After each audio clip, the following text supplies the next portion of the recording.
Welcome to Treebud Academy. Hi, Brian here. In the 13 plus years that I've been doing digital advertising, there's one question that comes up time and time again, and it's this question: how much should I spend? At the beginning of every fiscal year, or when an advertiser is just starting to do digital ads, I often get asked this question: how much should I spend? I then go do the research, figure out how to best align this, online digital ads to a client's business goals, and then I come up with this number and I give it to them. And then they'll often reply with, "Whoa, whoa, whoa, Brian, it's way beyond the budget. We can't afford this." The conversation then becomes, instead of how much should I spend, it becomes how much can you spend? I hope that by the end of this conversation, you'll learn two key concepts. First of all, advertising, you're just paying for the data. And what that means is you're trying to figure out how to reach your audience, and it's more like trial and error. You can go with best practices, but it's almost always about trying to figure out your audience and what combinations of messaging, targeting criteria, etc. to get the most value out of this way you're trying to reach your audience. Secondly, advertising. It's more like calculus. What do I mean by this?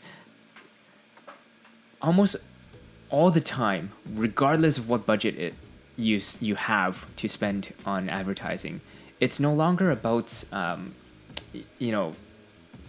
quote unquote marketing. It's actually become now a optimization problem where you're trying to find, squeeze the maximum return out of these dollars that you're spending on advertising based on some constraints. So for example, budget, target criteria, your market, and your product itself. So in short, it's actually, there's no magic number. This magic number does not exist. I'll give you an example of what I mean about an optimization problem. So let's say you're advertising in Facebook. Maybe in the first phase, you start testing audiences. You can put an arbitrary amount of money into testing audience 1 to 4. And I call this phases because you don't necessarily have a defined period. Typically, people say 2 weeks, but this phase could be as little as 1 day. It could be as much as an entire month. And then in phase 2, you'll start seeing that audience 1 and 3 is beating out 2 and 4, and you continue on your tests in phase 2 with these two audiences. And maybe you introduce audience 5 and audience 6 to kind of see if they're within the universe of audiences that you're able to target, which are the best for you. Then maybe in phase 3, you'll find that audience 1, 3, and 6 are the winners. You take this into the next phase, and maybe you can start doing testing ads. Maybe in this first phase of your testing, you have 3 ad variations for every audience. The key concept here is that you want to put money behind each of these audiences and ad combinations to find out what message matches or the creative itself, the ad image itself, what matches with your audience the best. And then maybe in phase T, you find that, these are all the winning combinations. Audience 1 with ad 2 and 3, audience 3 with ad 1 and 2, audience 6 with ad 3. And then you can continue, maybe add in a different variation for each of these ads. And there you go.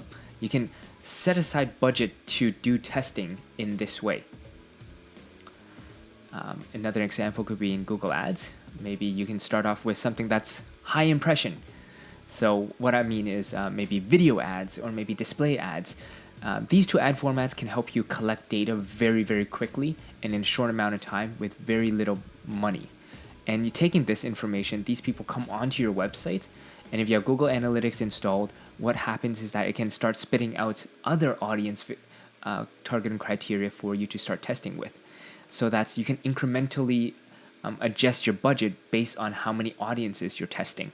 So as you do this, you can maybe have some feedback loop in terms of getting an infinity audience, in-market audience, and of course, remarketing audiences as well. And then based on that, you can start testing for search intent, maybe different placements, and maybe play around with your geo targets. Now, what does this mean in real dollar and number terms? Maybe for tactics that are lower down the funnel, maybe you can put 80% into high intent keywords that are focused on conversions, and then put maybe 20% on broader keywords that are there that serve the purpose of more or less mining for new phrases or being like a catch-all. And another example distribution is maybe you start off with 80-20 at the bottom, more bottom heavy. As your campaigns become more robust and filling out the middle of the funnel, maybe you can split a bit from the bottom of the funnel into the top of the middle of the funnel, and vice versa for the top of the funnel, so that you get a 15-15-70 split. And then lastly, as your campaign matures more and more, you'll have maybe keep that 15%, but what the scenario is at the top of the funnel, what happens is as you get better and better, you can actually reach more people with less money. And by sort of honing in on what audiences are really performing for you, because serving the ads don't necessarily get you the type of testing that you need. It's the click-through rates that really matter for the top of the funnel. And of course, it still matters for bottom of the funnel, but more so at the top of the funnel, because you can figure out which ad message and creative resonates with the audience quickly. And then, of course, like you start shifting more of your budgets to the middle of the funnel to get people through, to push them through the funnel from the top to the bottom. And that's why you have a 15, 25, and 50 split.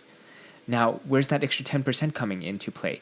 That 10% can then start being allocated for remarketing, because now, throughout the entirety of this journey, from the 20% to the 15% to the last 15% for the top of the funnel, there may be a lot of people that are not moving through the funnel that you will have to start retargeting and to get more bang for your buck.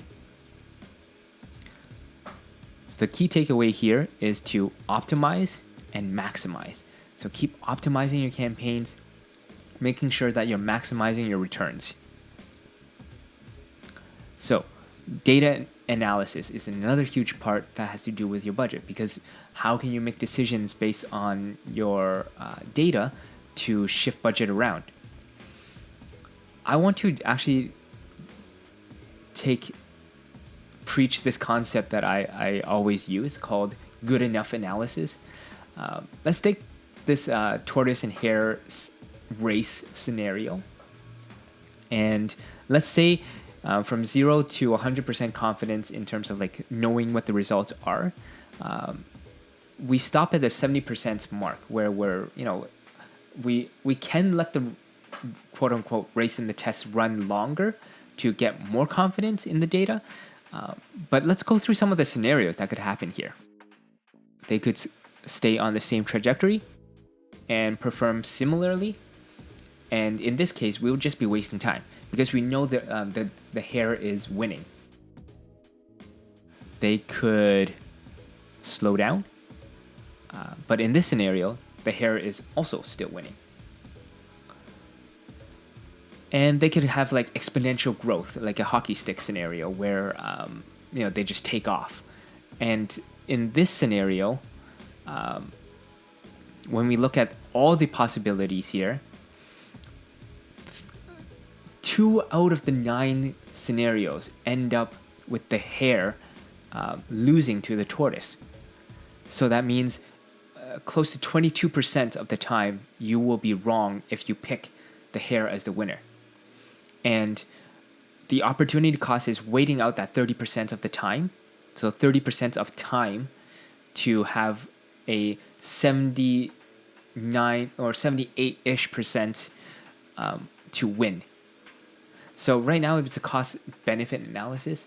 And more often than not, if you see a particular trend persist, it's quite often good enough to act now, rather than wait for the data to be perfect, to finish analyzing the data and to optimize or make the changes.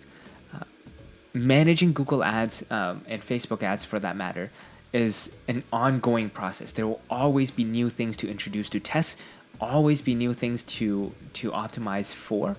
And if you wait and spend the time to have perfect data, the benefits of having that extra bit of data versus acting now, almost always it's better to act first than wait for perfect data. So if you see your data approach a point where you're confident enough about it, you don't necessarily have to wait that incremental amount to get it to perfect. So to summarize, there's no magic number for what budget you should spend. It all comes down to an optimization problem. Whatever amount you give to someone who's managing your ads or you managing your ads yourself, your goal will always be to maximize it, regardless of how much money it is. So spend what you can, and don't worry about how much should I spend. Often, people can persist and want to find out a number. Set an arbitrary amount. Spend $100. Spend $200. Testing for budget is another way of optimizing and maximizing. Which leads us to this next point. Whatever amount you're investing in your ads to buy that data to make better decisions, whatever happens, you optimize and maximize that first amount, whatever you put in. The next amount, so let's say you put in $100. The next $100 you spend on ads, it's going to be so much better than your first $100. And that's what I mean by that earlier points, that advertising is like buying data. Lastly, don't wait. Act on the data. Waiting for data and letting the test run out is not going to help you move the needle for your business. What you really need to do is take the data, analyze it, but know when to act and put it into action so that you don't just sit on the data and analyze it. It's probably more profitable for you to make incremental changes than to wait for the data to run its course to have perfect analysis. Thank you so much for watching until the very end. I really appreciate it. And to get your feedback, use the like or dislike button and comment below with any other questions that you want me to cover in future tutorials. Speaking of which, please subscribe. More tutorials will be coming out, and hit the notification bell so that you're alerted when they do come out. Stay tuned.